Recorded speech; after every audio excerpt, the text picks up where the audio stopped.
Everyone, कैसे हैं आप सभी लोग। आई होप कि आप सभी बहुत अच्छे होंगे और आप सभी की प्रिपरेशन काफ़ी अच्छी चल रही होगी। जैसा कि आप सभी जानते हैं, हम लगातार जो है माइक्रो इकोनॉमिक्स की सीरीज चला रहे हैं। आज हमारा माइक्रो इकोनॉमिक्स का लेक्चर नंबर 8 है। इससे पहले जो है हमने 7 वीडियो को अपलोड कर दिया है, आप जाकर उन्हें देख सकते हैं। आज हम बात करेंगे आपका लेक्चर नंबर 8 में। इसमें हम जानेंगे आपका कॉन्सेप्ट ऑफ रेवेन्यू के बारे में। कॉन्सेप्ट ऑफ रेवेन्यू के बारे में जानने का प्रयास करेंगे, तो समझने का प्रयास करते हैं कॉन्सेप्ट ऑफ रेवेन्यू। इसमें जो है हम जानने का प्रयास करेंगे आपका टोटल रेवेन्यू के बारे में, एंड उसके बाद एवरेज रेवेन्यू के बारे में, एंड उसके बाद जो है मार्जिनल रेवेन्यू और कंज्यूमर इक्विलिब्रियम में कब होगा। एंड नेक्स्ट जो हमारा टॉपिक रहेगा वो रहेगा आपका price ceiling and price floor. इसके बारे में जो है हम जानने का प्रयास करेंगे। तो चलते हैं अपने टॉपिक पे, ज़्यादा देरी ना करते हुए कॉन्सेप्ट ऑफ रेवेन्यू के बारे में जानते हैं। पहला है आपका रेवेन्यू का मीनिंग, यानी रेवेन्यू किसे कहते हैं। रेवेन्यू रेफर्स करता है आपका to the amount received by a firm from the sale of a given quantity of a commodity in the market. यानी रेवेन्यू जो रेफर्स करता है आपका, वो करता है amount received by a firm, यानी एक फर्म के द्वारा जो भी अमाउंट रिसीव किया जाता है to the sale of given quantity of commodity in the market, यानी मार्केट में कमोडिटी को सेल करके जो रेवेन्यू रेफर आती है उसे ही जो है रेवेन्यू कहा जाता है। For example, if a firm get Rs 10,000 from sale of 100 chairs, यानी जब जो है किसी फर्म के द्वारा Rs 10,000 रेवेन्यू प्राप्त किया जाता है सेल करके 100 चेयर्स को, then the amount of Rs 10,000 is known as revenue. नहीं, उसको जो है हम रेवेन्यू के नाम से जाना जाता है। रेवेन्यू मीन्स राजस्व।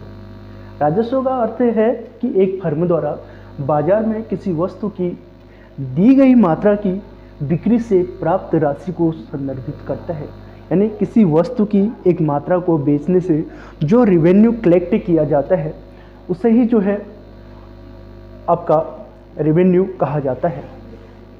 एंड उसके बाद एक एग्जांपल से समझते हैं। माना किसी सेलर ने जो है 1000 चेयर को सेल करा, 100 चेयर को सेल करने से जो है उसको रेवेन्यू जो प्राप्त हुई वो हुई आपका 10,000 के बराबर। इसका मतलब यह होगा कि हमें जो रेवेन्यू प्राप्त हुई वो प्राप्त हुई आपका 10,000 को बराबर।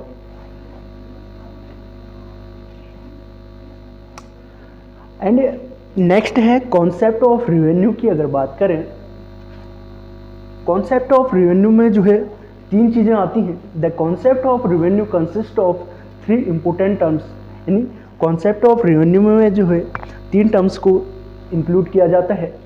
पहला आता है आपका टोटल रेवेन्यू, एंड नेक्स्ट आता है आपका एवरेज रेवेन्यू, एंड थर्ड आता है आपका मार्जिनल रेवेन्यू, यानी कुल राजस्व, फिर औसत राजस्व कितना है, उसके बाद जो है सीमांत राजस्व कितना है। तो जानते हैं इसके बारे में। And total revenue, total revenue refers करता है to total receipt from the sale of a given quantity of a commodity. Total revenue आपका रेफर्स करता है, टोटल रेवेन्यू यानी टीआर जो रेफर्स करता है आपका, total revenue refers to total receipt from the sale of a given quantity of a commodity. एक commodity को सेल करने से जो रेवेन्यू आता है उसे जो है टोटल रेवेन्यू कहा जाता है। It is the total income of A firm, यानी टोटल रेवेन्यू जो है टोटल इनकम है आपका किसी फर्म की। टोटल रेवेन्यू को हम जो है equal to price multiply by quantity करेंगे तो हमें जो है टोटल रेवेन्यू प्राप्त हो जाएगी। यानी टोटल रेवेन्यू इक्वल टू क्या होता है, total revenue equal to price multiply by quantity करेंगे तो हमें जो है टोटल रेवेन्यू प्राप्त हो जाएगी। For example, if a firm sell 5 chairs, यानी एक फर्म के द्वारा सेल किया जाता है 5 चेयर्स को एट ए प्राइस ऑफ 200 पर चेयर्स। एक फर्म के द्वारा 5 चेयर सेल किया जा रहा है RS 200 per chair, then the total revenue will be chair multiply by RS 200 equal to 1000, यानी कि जो उस फर्म की टोटल रेवेन्यू होगी 5 चेयर को सेल करने से वो होगी आपका 1000 के बराबर। इस प्रकार जो है टोटल रेवेन्यू 1000 के बराबर हो जाएगी। उसके बाद नेक्स्ट आता है आपका एवरेज रेवेन्यू, यानी औसत आय। एवरेज रेवेन्यू मीन्स औसत आय। एवरेज रेवेन्यू जो है रेफर्स करता है to revenue per unit of output sold. Average revenue refers करता है to revenue per unit of output sold, यानी कि आउटपुट की प्रति यूनिट राजस्व से जो आय प्राप्त होती है उसे ही जो है एवरेज रेवेन्यू कहा जाता है। एवरेज रेवेन्यू इक्वल टू होता है आपका total revenue minus upon quantity करेंगे तो हमें जो है एवरेज रेवेन्यू प्राप्त हो जाएगी। यानी कि average revenue AR equal to होता है आपका टोटल रेवेन्यू अपॉन क्वांटिटी कर देंगे तो हमें जो है एवरेज रेवेन्यू प्राप्त हो जाएगी।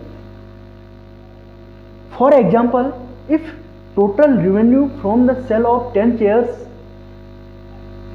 पर चेयर जो है वो है आपका 160 पर चेयर्स RS, तो जो क्या कहते हैं आपका टोटल रेवेन्यू जो प्राप्त हो रही है वो हो रही है आपका 1600।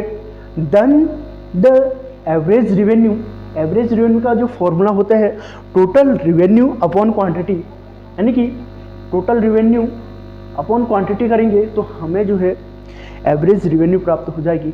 एवरेज रेवेन्यू जो है हमें यहाँ पे टोटल रेवेन्यू कितनी प्राप्त हो रखी है 1600 अपॉन क्वांटिटी कितनी है 10 चेयर्स, यानी कि हमें एवरेज रेवेन्यू जो है 160 मिल जाएगी। एंड नेक्स्ट है आपका AR and price are the same, यानी कि AR को ही जो है प्राइस के नाम से जाना जाता है, यानी AR is also known as price. AR is also known as price. AR is also known as price. AR and price are the same, यानी AR और जो है प्राइस जो है वो क्या है, दोनों सेम है, यानी कि AR को ही जो है प्राइस के नाम से जाना जाता है। AR इक्वल टू प्राइस या price equal to AR। we know AR is equal to per unit sell receipt and price is always per unit, यानी कि we know हम जानते हैं we know AR is equal to per unit sell receipt and price is always per unit since seller receives revenue according to price and AR are non one and the same thing, यानी कि price and AR जो है आपका एक ही thing है, यानी same होते हैं। This can be explain as under a TR, यानी TR को हम जो है TR equal to quantity multiply by price करेंगे तो हमें जो है AR प्राप्त हो जाती है। एंड AR कैसे प्राप्त होगी, AR यानी टोटल रेवेन्यू को अपॉन क्वांटिटी से डिवाइड करेंगे तो हमें जो है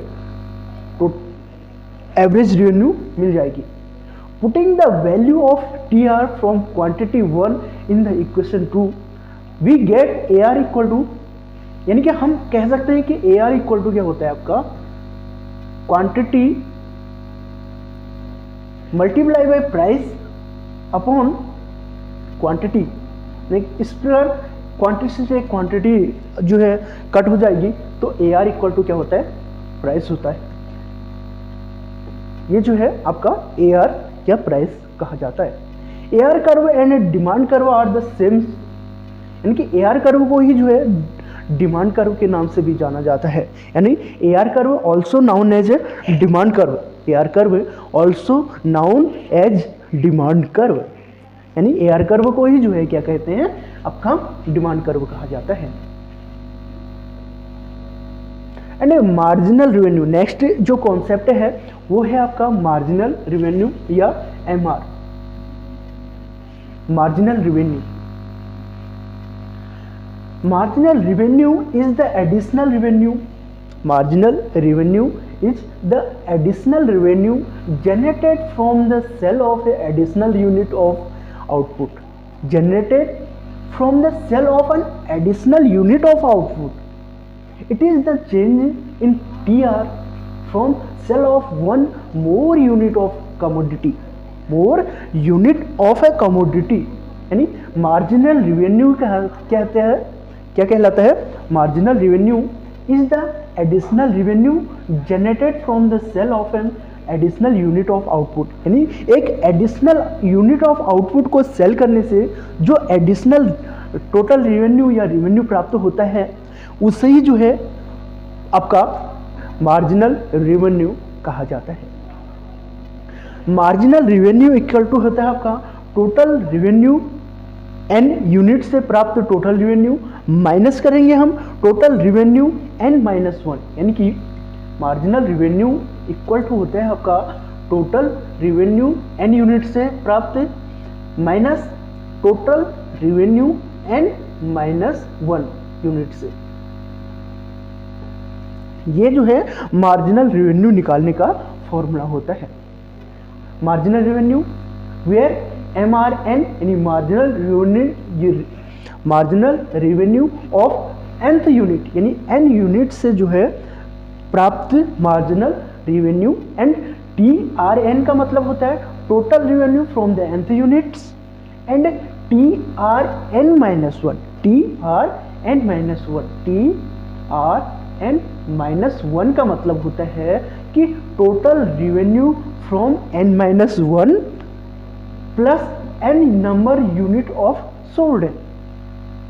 For example, if the total revenue realized from sale of 10 chairs is Rs 1600 and that from sale of 11 chairs is Rs 1780, then MR of the 11th chair will be, यानी कि हमें जो है निकालना है MR 11th चेयर्स को sale करने से, हमें जो 10 चेयर को सेल करने से जो क्या कहते हैं आपका मार्जिनल रेवेन्यू प्राप्त हुई थी या टोटल रेवेन्यू प्राप्त हुई थी, वो प्राप्त हुई थी आपका 1600, माइनस करेंगे हम 7080, यानी हम करेंगे आपका 11th यूनिट से जो रेवेन्यू प्राप्त हुआ था, यानी कि 1780 माइनस 1600 करेंगे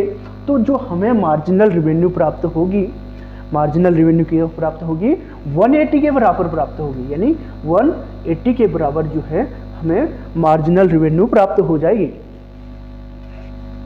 एंड उसके बाद आते हैं आपका नेक्स्ट आते हैं MR change in total revenue upon change in number of units करेंगे तो हमें मार्जिनल रेवेन्यू प्राप्त हो जाएगी। यानी मार्जिनल रेवेन्यू किस प्रकार से भी प्राप्त होती है कि चेंज इन टोटल रेवेन्यू, यानी चेंज इन टोटल रेवेन्यू, यानी टोटल रेवेन्यू में कितना चेंज आ रखा है upon change in number of units, और कितने यूनिट में चेंज आ रखा है। इस प्रकार डेल्टा TR बट्टे डेल्टा Q करेंगे तो हमें मार्जिनल रेवेन्यू प्राप्त हो जाएगा। Let us understand this with the help of an example, यानी एक एग्जाम्पल से समझते हैं। If the total revenue realized from sale of 10 chairs is 1600, if देखो कि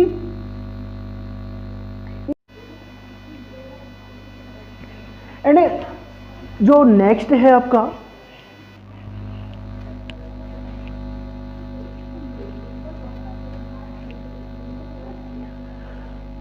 total revenue from a revenue curve demand curve in different market situation and the degree of elasticity of demand, यानी elasticity of demand की degree क्या है। Firm demand curve under monopolistic competition, higher degree of elasticity of demand, यानी कि monopolistic competition के situation में जो है आपका इलास्टिसिटी ऑफ डिमांड जो है वो हायर होती है।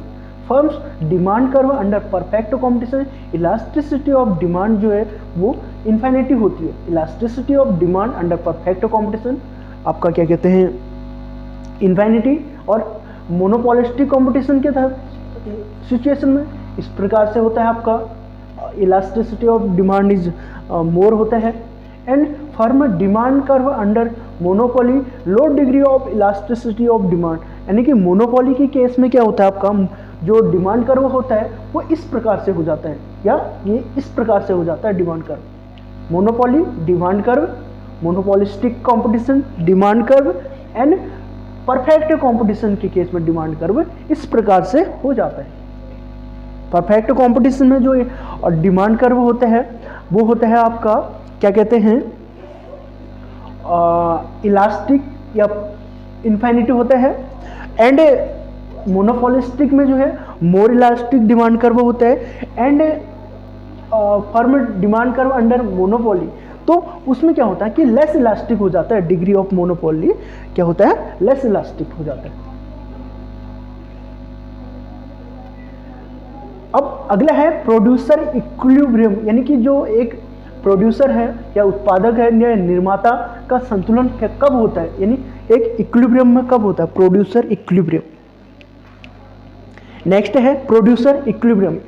Equilibrium refers to a state of rest. Equilibrium producer का जो इक्विलिब्रियम है वो क्या करता है, इक्विलिब्रियम रेफर्स करता है आपका to a set of rest when no change in required, यानी कि जब कोई चेंज करने की रिक्वायर्ड नहीं हो जाती।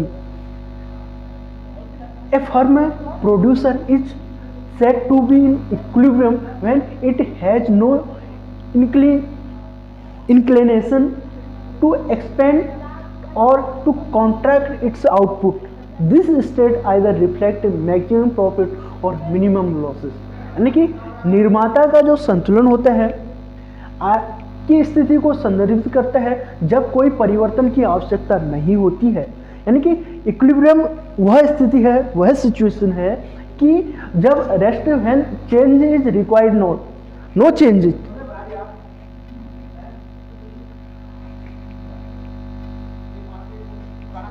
जब उसके पास अपने उत्पादन का विस्तार करने या अनुबंध करने के लिए कोई झुकाव नहीं होता है, तो इस अवस्था में जो है एक फर्म क्या होती है या प्रोड्यूसर क्या होता है, इक्विलिब्रियम में होता है। या तो वो है अधिकतम लाभ कमा रहा होता है या न्यूनतम हानि को दर्शाता है, या तो अधिकतम लाभ कमा रहा होता है या न्यूनतम हानि कमा रहा होता है।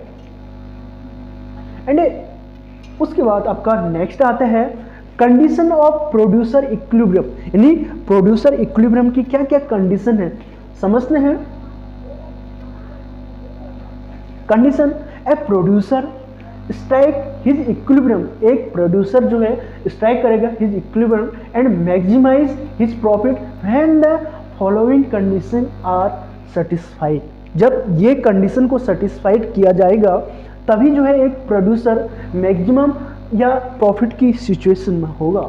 When marginal revenue equal to marginal cost, यानी कि जब जो है ये एवरेज रेवेन्यू, ये मार्जिनल रेवेन्यू का ये एवरेज रेवेन्यू कर्व होता है, ये होता है आपका मार्जिनल रेवेन्यू। यानी कि सिचुएशन में कब होगा इक्विलिब्रियम में, जब मार्जिनल कॉस्ट इक्वल टू इस पॉइंट में, ये सी पॉइंट में जो है marginal revenue equal to marginal cost. Marginal cost should be rising when MR equal to MC and AR greater या equal to average variable cost. Marginal cost जो है वो इंक्रीजिंग होना चाहिए, राइजिंग होना चाहिए when marginal revenue equal to marginal cost. उसके बाद एवरेज रेवेन्यू या एआर ग्रेटर या इक्वल टू होना चाहिए आपका एवरेज वेरिएबल कॉस्ट के बराबर। It is only when these condition are satisfied that the difference between total revenue and total cost is maximized, implying the maximization of profit. In order to maximize profit, a producer should choose the output for which MR is equal to MR यानी marginal revenue is equal to marginal cost. MC must be rising at the equilibrium, यानी कि MC जो है equilibrium के case में वो rising होना चाहिए या बढ़ते हुए का आकार का होना चाहिए. Level of output also AR यानी price should at least be equal to average variable cost. Average variable cost के बराबर होना चाहिए आपका एवरेज रेवेन्यू. एंड उसके बाद नेक्स्ट आता है आपका tabular and diagrammatic presentation of producer equilibrium, यानी टेबल और डायग्राम से समझते हैं प्रोड्यूसर जो है किस प्रकार से इक्विलिब्रियम में होता है. Tabular and diagrammatic presentation of producer equilibrium, diagrammatic presentation of producer equilibrium, tabular and diagrammatic presentation of producer equilibrium. Tabular presentation यानी टेबल के थ्रू समझते हैं. टेबल 1 में illustrate how a producer strike his equilibrium by maximize his profit, यानी कि इसमें यह बताया गया है कि टेबल में कि एक प्रोड्यूसर किस प्रकार से अपने प्रॉफिट को मैक्सिमाइज करना चाहता है. क्यों? Unit of output, 1 unit of output, 2 unit of output, 3 unit, 4 unit, 5 unit, 6 unit, यानी कि आउटपुट जैसे जैसे इंक्रीज हो रहा है मार्जिनल रेवेन्यू जो है वो उसको कांस्टेंट रखा गया है. तो मार्जिनल कॉस्ट वो जो है स्टार्टिंग में 15 के बराबर था, फिर जो है 12, फिर 10 के बराबर, फिर 9, 8, 7, 8, 9, यानी कि जैसे जैसे यूनिट ऑफ आउटपुट इंक्रीज हो रहा है मार्जिनल रेवेन्यू कांस्टेंट है तो मार्जिनल कॉस्ट जो है वो डिक्रीज कर रहा है. आप देख सकते हैं ये जो है प्राइस लाइन है इनिशियल, जहां AR इक्वल टू MR है. मार्जिनल कॉस्ट कर्व जो है स्टार्टिंग में डिक्रीज हो रहा है, एक पॉइंट के बाद वो जो है अप चले जाता है, यानी मार्जिनल कॉस्ट जो है वो AR और MR से अधिक हो जाता है. उसके बाद gross and net profit, gross और नेट प्रॉफिट के बारे में जानने का प्रयास करते हैं.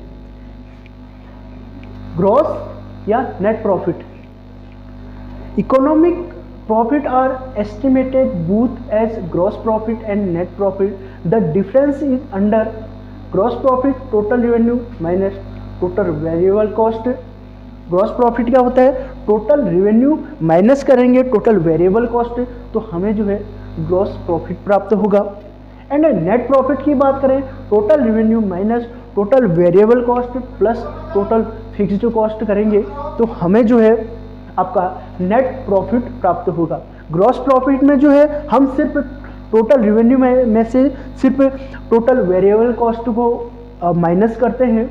एंड उसके बाद नेट प्रॉफिट की अगर बात करें तो इसमें जो है total revenue minus total variable cost और टोटल फिक्स्ड कॉस्ट करते हैं तो हमें जो है नेट प्रॉफिट प्राप्त हो जाता है. यानी कि हम कह सकते हैं कि net profit equal to total revenue minus total cost. Total revenue minus total cost करेंगे तो हमें नेट प्रॉफिट प्राप्त हो जाएगा. And gross profit refers to the difference between total revenue and total variable cost, and net profit refers to the difference between total revenue and total cost. आपका gross profit जो है वो difference बताता है between total revenue और total variable cost के बीच, और net profit जो रिलेशनशिप या डिफरेंस बताते हैं वो बताता है आपका टोटल रेवेन्यू और टोटल कॉस्ट के बीच. ये total revenue TR total revenue, TVC total variable cost and TFC total fixed cost. And उसके बाद नेक्स्ट है आपका प्राइस सीलिंग कब होता है और प्राइस फ्लोर कब होता है. यह क्वेश्चन जो है काफ़ी बार UGC नेट और PGT में काफ़ी बार पूछा गया क्वेश्चन है कि प्राइस सीलिंग की सिचुएशन कब होती है और प्राइस फ्लोर की सिचुएशन कब होती है. तो समझते हैं प्राइस सीलिंग. प्राइस सीलिंग पहला है price ceiling. It is a mechanism of price control, यानी कि प्राइस सीलिंग तब किया जाता है, एक मैकेनिज्म है ऑफ प्राइस को कंट्रोल करने के लिए, where the price for a good is prevented from rising above a certain level. यानी कि price ceiling it is a mechanism of price को कंट्रोल करने के लिए, where the price for a good is prevented from rising above a certain level. जब जो है price एक निश्चित या सर्टन लेवल से या स्तर से प्राइस इंक्रीज हो रहे हैं, प्राइस के इंक्रीज होने से जो है उसको प्राइस को कंट्रोल करने के लिए जो है गवर्नमेंट क्या करती है, आपका प्राइस सीलिंग करती है। Price ceiling become effective when it is set below the equilibrium price. यानी प्राइस सीलिंग किया जाता है becomes effective when it is set below the equilibrium price. यानी इक्विलिब्रियम प्राइस से जो है नीचे प्राइस सीलिंग सेट किया जाता है। जैसे आप देख सकते हैं कि एक्स एक्स पे जो है हमने क्वांटिटी को लिया है और वाई एक्स पे जो है हमने प्राइस को लिया है, और जो इक्विलिब्रियम पॉइंट है वो है आपका डी डी और एस एस के बीच, जहाँ पे जो है डिमांड और सप्लाई एक दूसरे को इंटरसेक्ट करते हैं, वहाँ पे इक्विलिब्रियम होता है। यानी पी जीरो और क्या कहते हैं क्यू जीरो, आपका P zero price equilibrium price है, क्यू जीरो जो है आपका इक्विलिब्रियम क्वांटिटी है। प्राइस सीलिंग जैसे जैसे प्राइस जो है नीचे डिक्रीज हो रहे हैं तो उसको जो है P1 के बराबर गवर्नमेंट ने प्राइस सीलिंग किया है।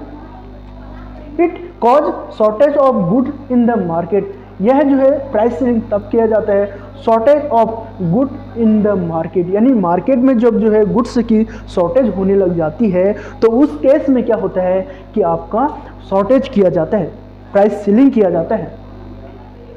And rent control is one of the most prominent example of price ceiling. यानी कि रेंट को कंट्रोल करने या is one of the most prominent example है आपका price ceiling. Price ceiling ensure that consumer are protected from exploitation by producer who want to change his price. यानी कि price ceiling क्या है, इंश्योर करता है आपका that consumer are protected from exploitation by producer who may want to charge high price. And मूल्य, price ceiling यानी मूल्य का निर्धारण करना। उसके बाद जो है आपका आता है प्राइस फ्लोर का कॉन्सेप्ट, प्राइस सीलिंग और प्राइस फ्लोर। प्राइस फ्लोर का मतलब है कि मैक्सिमम प्राइस सेट किया जाता है कि इससे जो है ऊपर प्राइस को नहीं लिया जा सकता है। Price floor it is a method of price control where the price of a good is prevented from falling below a certain level. यानी कि एक प्राइस जो है एक फॉल करते जा रहे हैं आपका एक सर्टेन लेवल से, तो प्राइस फ्लोर की सिचुएशन वहाँ पे जो है लागू की जाती है। Price floor becomes effective and it is set eight above the equilibrium price. यानी कि जो प्राइस फ्लोर है वो सेट किया जाता है आपका इक्विलिब्रियम प्राइस से, यानी इक्विलिब्रियम प्राइस से ऊपर जो है प्राइस फ्लोर को सेट किया जाता है। इट कॉजेज एन एक्सेस और surplus of good in the market. यह कॉजेज है आपका एक्सेस और surplus of good in the market. इसमें जो है minimum wages is regarded as one of the commonly used example of price floor. यानी कि minimum wages is regarded as one of the commonly used example of price floor. And उसके बाद आपका next आता है नेक्स्ट कॉन्सेप्ट है आपका। इसके बाद अगला जो हमारा वीडियो रहेगा उसमें हम जानने का प्रयास करेंगे आपका फॉर्म्स ऑफ मार्केट के बारे में। यानी इसमें जो है हम जानेंगे परफेक्ट कंपटीशन। बने रहिए हमारे साथ वन स्टॉप एजुकेशन पोर्टल में। धन्यवाद।